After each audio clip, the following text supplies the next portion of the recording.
Test number 11 जो है ये इंडियन नेशनलिज्म का टॉपिक है। इसका फर्स्ट क्वेश्चन बोल रहा है Jinnah's two nation theory was ground breaking in shaping South Asian politics by paving the way for the creation of Pakistan. Simple सा मतलब ये बोल रहा है कि जो जिन्ना का जो टू नेशन थ्योरी था ना, वो कैसे साउथ एशियन पॉलिटिक्स में ग्राउंड ब्रेकिंग लाया है और कैसे जो पाकिस्तान का जो है ना क्रिएशन हुआ। तो इसमें सिंपल सा आपको ये लिखना है कि जिन्ना जो है ना, ये जो है ना कहाँ से स्टार्ट हुआ थ्योरी, पहले आपको ये लिखना बैकग्राउंड। तो 1909 में मुस्लिम लीग का फॉर्मेशन होता है। उसके बाद जो है ना खिलाफत मूवमेंट हो गया। ये ऐसा टाइम था जहाँ से पाकिस्तान का धीरे धीरे जो है ना टोन बनना स्टार्ट हो गया था। तो जिन्ना बोलता है कि देखिए क्या है कि हिंदू जो मुस्लिम है ना, ये डिफरेंट रिलीजन है। जब ये डिफरेंट रिलीजन है तो डिफरेंट नेशन होना चाहिए, इसीलिए पाकिस्तान को भी अलग से नेशन बनना चाहिए। क्योंकि पाकिस्तान जब तक इंडिया में रहेगा मतलब मुस्लिम, तो मुस्लिम का भला नहीं होगा, है ना। फिर इन्होंने कैसे साउथ एशियन पॉलिटिक्स को जो है ना क्या किया, ग्राउंड ब्रेकिंग लाया। जानते क्या है, पहले इंडिया एक पॉलिटिकल यूनिटी बॉडी था, लेकिन क्या हुआ बाद में कम्युनल पॉलिटिक्स से स्टार्ट हो गया। इसके बाद अब देख लीजिए कश्मीर इशू, अब देख लीजिए ये वाला इशू आइडेंटिटी पॉलिटिक्स से स्टार्ट हो गई। तो यही आपको इसमें लिखना था बेसिकली। अब देखिए इंडिया 2019 में जो है ना ये जो लाया ना CWW 2019, ये इसका एग्जाम्पल है। ये पूरे साउथ एशिया को इम्पेक्ट कर रहा है, तो यही एग्जाम्पल लिख सकते हैं। अब चूंकि ये PSIR का आंसर है तो आप यहाँ आपको कोई एग्जाम्पल लिखना पड़ेगा, जैसे बिपिन चंद्रा का है तो आप डाल दीजिए, है ना। तो यही बेसिकली इसका जो है ना मेजर आंसर है। कम्युनल नेशनलिज्म को प्रमोट किया किसने, जिन्ना ने। सेकंड क्वेश्चन है in what ways did socialist perspective receive agenda within and beyond Congress. अब देखिए कांग्रेस, यहाँ पे बहुत लोग कंफ्यूज हो गए थे। कांग्रेस के मतलब यहाँ पे है लिबरल पर्सपेक्टिव। तो क्वेश्चन ये बोल रहा है कि लिबरल पर्सपेक्टिव के अंदर सोशलिज्म का क्या योगदान है, या फिर सोशलिज्म ने कैसे उसको कन्वर्ट किया है। तो यानी बोल रहा है विद इन कांग्रेस और बियॉन्ड कांग्रेस, मतलब कि लिबरल के साथ भी और लिबरल के बाहर भी। तो आपको पता है कि 1885 में कांग्रेस का फॉर्मेशन हुआ था, और उसके बाद जो है ना लिबरल पर्सपेक्टिव जो है ना इमर्ज हो जाता है इंडिया में। विद इन कांग्रेस मतलब समझते हैं, इसमें जवाहरलाल नेहरू आएंगे, जिन्होंने जो है ना सोशलिज्म की बात कही थी, सेंट्रलाइज प्लानिंग की बात कही थी, रिसोर्स डिस्ट्रीब्यूशन की बात कही थी। यहाँ तक कि 1934 में जो लोहिया ने बनाया था ना कांग्रेस सोशलिस्ट पार्टी, ये भी इसी का एग्जाम्पल है।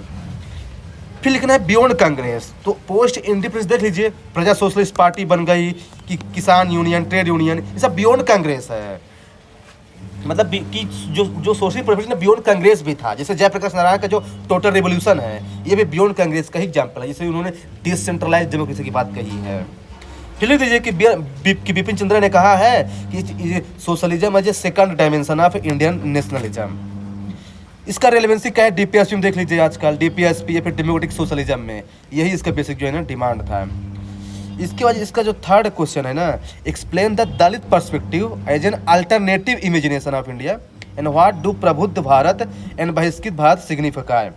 अब सी इसमें क्या है ना, इसमें बेसिकली ये बोलना चाहता है इसमें बेसिकली ये बोलना चाहता है थर्ड वाला क्वेश्चन कि जो है ना कि जो दलित पर्सपेक्टिव है ना, ये कैसे अल्टरनेटिव इमर्ज हुआ है, और प्रबुद्ध भारत और बहिष्कृत भारत कैसे सिग्निफाई करते हैं। देखिए अब आपको पता है कि जो दलित पर्सपेक्टिव है ना, बेसिकली ये जो है ना ब्रह्मांडिकल आइडियोलॉजी को काउंटर करने के लिए लाया गया था। उसमें कौन कौन से मेजर थिंकर हैं, BR अम्बेडकर, ज्योतिबा फुले और पेरियार। इसमें आपको यही लिखना था कि जो ब्रह्मांडिकल हेजेमनी है ना, ये किस पे बेस है, कास्ट सिस्टम पे बेस है, इनइक्वालिटी पे बेस है, हिंदू ऑर्डर पे बेस है। इसी को अपोज करने के लिए BR अम्बेडकर ने लाया इक्वालिटी, लिबर्टी, फ्रेटर्निटी, और जो बुद्धिज्म से इंस्पायर थे। जिसमें आप ज्योतिबा फुले को ला सकते हैं, पेरियार को ला सकते हैं, है ना। और फिर लिखा है प्रबुद्ध भारत, क्या मतलब है, तो प्रबुद्ध भारत मतलब होता है एनलाइटेंड इंडिया, जो कि बुद्धिज्म आइडियोलॉजी से इंस्पायर था, एक इक्वल और कंपेशनेट इंडिया।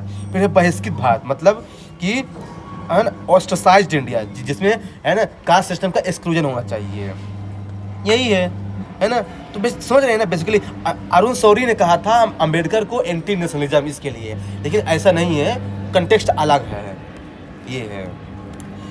फिर इसका फोर्थ क्वेश्चन है बेसिकली कि Jayaprakash Narayan concept of total revolution highlighted the need for collective action towards social transformation. अब देखिए टोटल रिवोल्यूशन, आपको पता है कि जयप्रकाश नारायण एक सोशलिस्ट थे, पहले कांग्रेस में थे, बाद में जो है ना सोशलिस्ट में कन्वर्ट हो गए थे। तो ये बताइए, उन्होंने कहा है देखिए इन्होंने दो आदमी से बहुत इंस्पायर थे, एक तो राम मनोहर लोहिया के सोशलिज्म से और एक जो थे गांधी के सर्वोदय से। तो इन्होंने जो है ना टोटल रिवोल्यूशन इसलिए कहा है ना, चूंकि जानते हैं लोगों का इफेक्टिव पार्टिसिपेशन चाहिए करप्शन के खिलाफ है।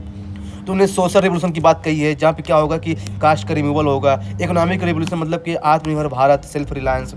पॉलिटिकल रिवोल्यूशन मतलब जैसे मतलब ये कि है ना डिसेंट्रलाइज डेमोक्रेसी होनी चाहिए। एजुकेशन रिवोल्यूशन मतलब कि जो है क्या है, इसमें आएगा ये वैल्यू लेड एजुकेशन आएगा, कल्चर रिवोल्यूशन आएगा। यहाँ तक कि जो 1974 में इन्होंने जो है ना अथॉरिटेरियन के खिलाफ जो है ना जो मूवमेंट लॉन्च किया था, वो भी इसी के एग्जाम्पल है टोटल रिवोल्यूशन का। आज के टाइम पे जानना किसको इंस्पायर कर रहा है, ये अन्ना हजारे मूवमेंट को, नमता बचाओ आंदोलन को, आरटीआई को, ये सब जो है ना इसी के बेस पे है। तो कहने का मतलब ये है कि जयप्रकाश नारायण का जो कंट्रीब्यूशन है ना, वो पार्टिसिपेटिव डेमोक्रेसी को लेकर बहुत अच्छा है। बस वही है। फिर नेक्स्ट क्वेश्चन बोल रहा है Swaraj is the culmination of स्वदेशी एंड सर्वोदय। अब देखिए स्वराज के बहुत डीपर मीनिंग है। तो स्वराज जो है ना कल्मिनेशन ऑफ स्वदेशी और सर्वोदय दोनों है। स्वदेशी मतलब कि जो एक्सट्रीमिस्ट आइडियोलॉजी ने फॉलो किया था, बाइकॉट वाला, इंडिजियस गुड्स वाला, और सर्वोदय मतलब सबका भला। तो आप लिख दीजिए कि सर्वोदय जो है ना जो स्वराज जो है ना इसका बहुत सारे डीपर मीनिंग है ना। ये ना पहले देखिए स्वदेशी से कैसे लिंक है। तो आपको पता है ना कि उन्होंने इंडिजिनस गुड्स से है ना कोई ना बाइकआउट कर, मतलब इंडिजिनस गुड्स को प्रमोट करने की बात कही है और ब्रिटिश गुड्स को बाइकआउट करने की बात कही है। तो मतलब ये इकोनॉमिक एस्पेक्ट में हो गया स्वदेशी। फिर हो गया फिलोसफिकल एस्पेक्ट में सर्वोदय कि सबका भला होना चाहिए, पीजेंट, चिल्ड्रेन, यूथ, वीमन, यही इसमें सब आपको लिखना था। गांधी का जो डिसेंट्रलाइज्ड अप्रोच है, सबका भला होना चाहिए।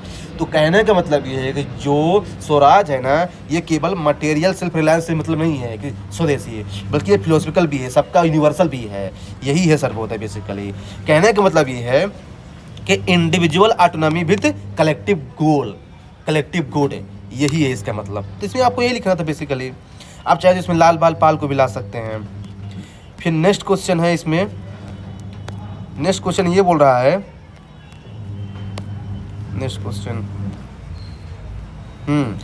क्वेश्चन ये बोल रहा है analyse the impact of militant and revolutionary movement on the Indian national movement. अब देखिए यहाँ क्या है, आपको पता है कि जो मिलिटेंट और रिवोल्यूशनरी मूवमेंट है ना, ये क्या है कि मॉडरेट आए, फिर एक्सट्रीमिस्ट आए, और 1907 में ये इमर्ज होते हैं रिवोल्यूशनरी मूवमेंट। इसके बहुत सारे फेज थे, फर्स्ट और सेकंड फेज।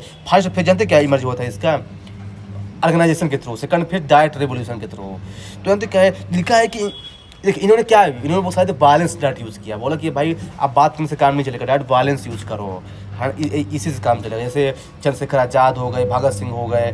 तो इनका इम्पैक्ट क्या हुआ, पैट्रियोटिज्म क्रिएट किया लोगों में, रेडिकलाइज किया यूथ को, ब्रिटिश में फियर क्रिएट किया, रिवोल्यूशन का मीनिंग चेंज किया। रिवोल्यूशन मतलब ये है कि एंड ऑफ एक्सप्लॉयटेशन।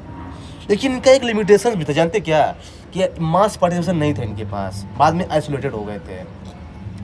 आपको सही यही लिखना था। लास्ट क्वेश्चन है discuss Mahatma Gandhi concept of ahimsa satyagraha in providing effective solution towards addressing socio economic challenges during India's struggle for independence. अब देखिए दो बार यूज़ किया है अहिंसा और सत्याग्रह। जो आपको पता है गांधी जी की जब बात हो तो अहिंसा और सत्याग्रह हम लोग बराबर यूज़ करते हैं। तो यही इस क्वेश्चन का डिमांड है बेसिकली। तो देखिए जानते क्या है, इसमें आप ये लिख सकते हैं बेसिकली कि जो अहिंसा है ना एक एथिकल प्रिंसिपल है जो कि जैनिज्म और बुद्धिज्म से इंस्पायर है, और एक मेथड है towards the truth, that is goal. तो अहिंसा एक मेथड है to achieve the truth according to Gandhi ji, और सत्याग्रह का है एक पॉलिटिकल मेथड है ना, जिसमें पीसफुल रेजिस्टेंस होगा, डायरेक्ट एक्शन नहीं लेना है। जैसे चंपारण सत्याग्रह देख लीजिए, खेर सत्याग्रह देख लीजिए, एनसीएम देख लीजिए, सीडीएम देख लीजिए, यही है। तो कहने का मतलब ये है कि satyagraha is the battle for the truth and non violence is the method to achieve the truth basically. अब एक पूछा है कि सोशियो इकोनॉमिक चैलेंज को कैसे रिमूव करेगा, तो सोशल में क्या आएगा, कास्ट सिस्टम। तो उन्होंने दलित को बोला था हरिजन, जिससे क्या है ना कि लोगों में जो है ना शांति रहे, यही सत्याग्रह का एक वो है। दूसरा चीज़ उन्होंने एजुकेशन को इसके एज ए सत्याग्रह है, मतलब कि नई तालीम लोगों को दो, जिससे लोग जो है ना लोगों का इंक्लूसिव डेवलपमेंट होगा।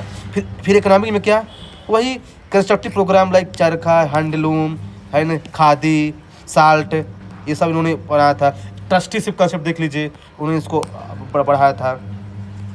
तो कहने का मतलब ये है कि गांधी जो है ना अहिंसा और सत्याग्रह को यूज़ किया लोगों के सोशियो इकोनॉमिक चैलेंज को रिमूव करने के लिए, ना कि केवल पॉलिटिकल बैटल के लिए। यही पूरा जो है इसका समरी था।